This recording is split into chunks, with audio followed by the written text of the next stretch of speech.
आपको बता दें कि साबिक सीईओ आले हसन को गिरफ्तार कर लिया गया है। समाजवादी पार्टी के एमपी आजम खान के करीबी हैं आले हसन।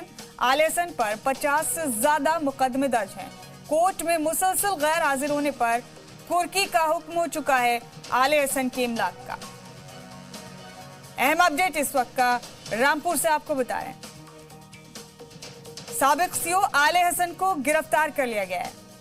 समाजवादी पार्टी के रुकने पार्लियामेंट आजम खान के करीबी हैं आले हसन। आले हसन पर 50 से ज्यादा केस दर्ज हैं।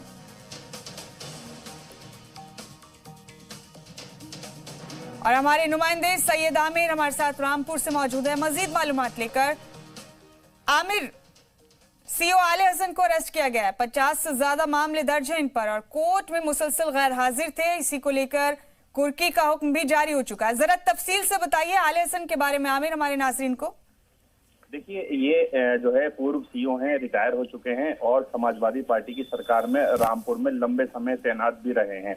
आजम खान जो समाजवादी पार्टी के सांसद हैं, उनके करीबी माने जाते हैं और कई दर्जन ऐसे मुकदमे हैं जमीनों के, कब्जों के, जौहर ट्रस्ट को ने जहां जौहर यूनिवर्सिटी बनाई है वहां के जमीनों के मामले हैं और यतीम खाने जहां आजम खान साहब का एक स्कूल चल रहा था, एक स्कूल बनाया था उन्होंने, वहां पे जमीन कब्जे के मामले थे।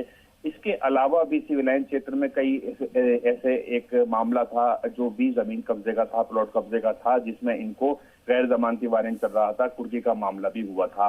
तो ये तमाम ऐसे मामले थे जिसमें आजम खान जेल में भी हैं और कई मामलों में इनके भी ऊपर आरोप लगे थे।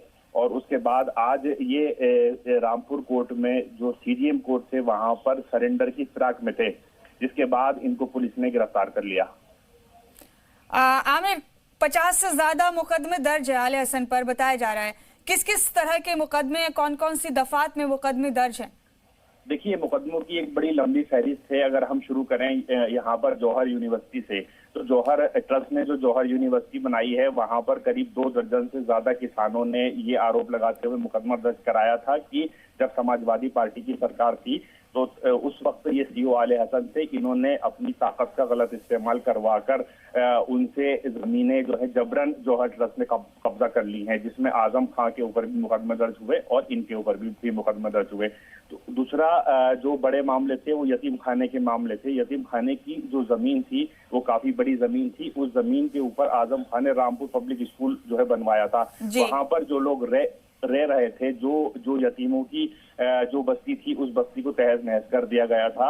और ये आरोप उन बस्ती के लोगों ने ये आरोप लगाते हुए 1 दर्जन से ज्यादा लोगों ने थाना कोतवाली में मुकदमे दर्ज कराए थे कि आले हसन का भी उसमें लूटपाट, गाली गलौज और तोड़फोड़ जैसे संगीन आरोपों में उन्होंने मुकदमे दर्ज कराए थे, जिसमें आजम खान के ऊपर भी भैंस चोरी जैसे आरोपों में मुकदमे दर्ज हुए थे। जी, शुक्रिया सैयद आमिर, आपका आप जुड़े हमारे साथ इस खबर पर, बहुत बहुत शुक्रिया।